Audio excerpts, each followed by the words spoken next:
नमस्कार, आप देख रहे हैं डे नाइट इंडिया टीवी और मैं हूं दीनदयाल। अभी विपक्ष ने जब उनको निष्कासित किया गया था, बैठिए बैठिए, तो आज सदन में आतिशी जी यहाँ उपस्थित हैं, विपक्ष यहाँ पर उपस्थित है।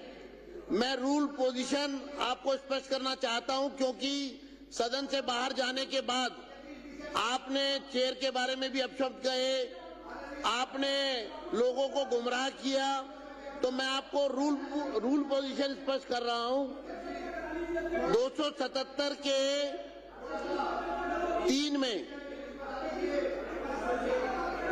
डी मैं पढ़कर बता रहा हूं आतिशी जी आपको, और भविष्य में भी आपको ध्यान रखना होगा कि सदन की सेवा से निलंबित सदस्य सदन के परिसर में प्रवेश करने से और सदन और समितियों की कार्यवाहियों में भाग लेने से वंचित रहेंगे। आपको जो सदन के परिसर से सभी विपक्ष को बाहर किया गया था, उद्दंडता के तहत, उसका अर्थ है कि परिसर से बाहर जाना, परंतु अध्यक्ष किसी निलंबित सदस्य को तदर्थ प्रार्थना किए जाने और सदन के परिसर में किसी विशेष प्रयोजन के लिए आने की अनुमति दे सकेंगे। तो इसलिए इस विषय पर अगर आपको कुछ कहना होगा तो मैं आपको समय दूंगा। दूसरा, 2 मिनट बैठिए, मैं आपको देखिए, सभी सदस्यों को मैं रूल बुक की स्थिति स्पष्ट करना चाहता हूं, क्योंकि भविष्य में सदस्य ये ना कहे कि हमको जानकारी नहीं थी।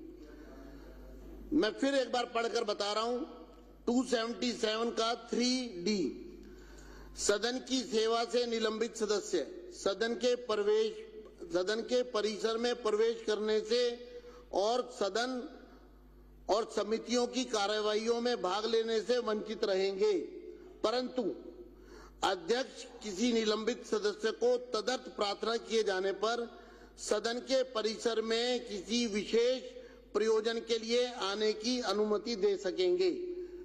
अब मैं आपको 277(3) का C पढ़कर बता रहा हूं, जो आप पहले दिन निलंबित होने के बाद सदन के परिसर में नारे लगाते रहे, प्ले कार्ड लेकर घूमते रहे, प्रोटेस्ट करते रहे, उसके बारे में भी आपको स्पष्ट कर देता हूं। C पढ़ के, सदन द्वारा निलंबित सदस्य सदन के परिसर को तुरंत सदन द्वारा निलंबित सदस्य सदन के परिसर का तुरंत परित्याग करने के लिए बाध्य होंगे।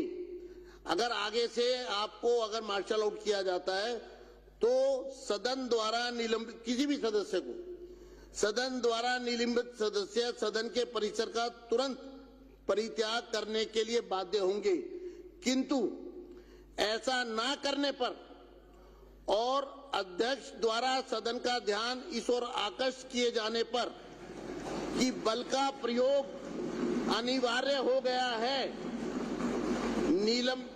मैं इसको दोबारा भी पढ़ूंगा, एक बार पढ़ रहा हूं जिससे कि सभी सदस्य समझ ले कि जब मार्शल आउट कोई सदस्य होगा तो उसको सीधा परिसर से बाहर जाना होगा। निलंबित सदस्य बिना किसी और प्रस्ताव के सत्र की शेष कालावधि के लिए निलंबित हो जाएंगे।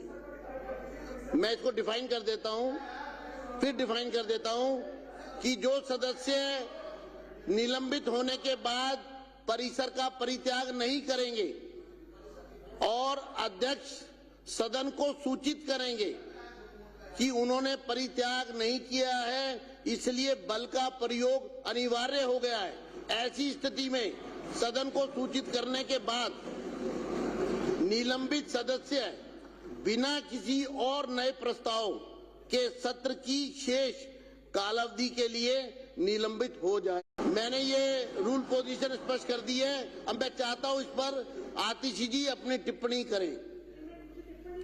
जी बताइए बताइए।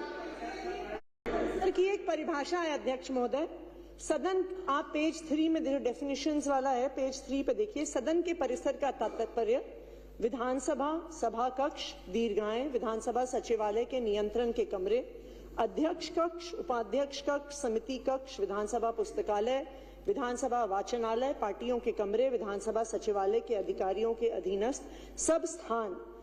तो इसमें विधानसभा परिसर के लॉन शामिल नहीं है, गांधी मूर्ति का एरिया शामिल नहीं है। अब आप रूल बुक से बात करिए। इसमें लीडर ऑफ ऑपोजिशन का कमरा शामिल नहीं है। हमने बिल्कुल प्रोटेस्ट किया, हमने अंबेडकर जी की मूर्ति के तहत प्रोटेस्ट किया और वो आपकी रूल बुक के अनुसार सदन की परिसर की परिभाषा में नहीं आता। आपने हमें गेट के अंदर आने से रोका, गैर कानूनी तरीके से रोका, गैर संवैधानिक तरीके से रोका और रूल बुक के अनुसार नहीं रोका, कोई ऑर्डर नहीं पास किया। अब आप बैठिए।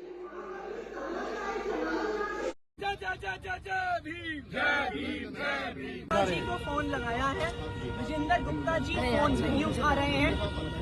अपने दर्शकों को बता दें कि आम आदमी पार्टी के 21 विधायकों को जो है विधानसभा से नियम 270 के तहत जो है वो निष्कासित किया गया, बाहर रखा गया 3 दिन के लिए। और इतना ही नहीं, उनको विधानसभा परिसर में भी जो है वो घुसने पर रोक लगाई हुई है। इसको जो है आम आदमी पार्टी जो है क्या कानून बता रही है, ये भूमिका बता रही है और ये दिल्ली के इतिहास में पहली बार हुआ। इसको लेकर जो है पूरे देश भर में बहस छिड़ी हुई है कि नियम 270 के तहत जो है परिसर से बाहर रखा जा सकता है क्या।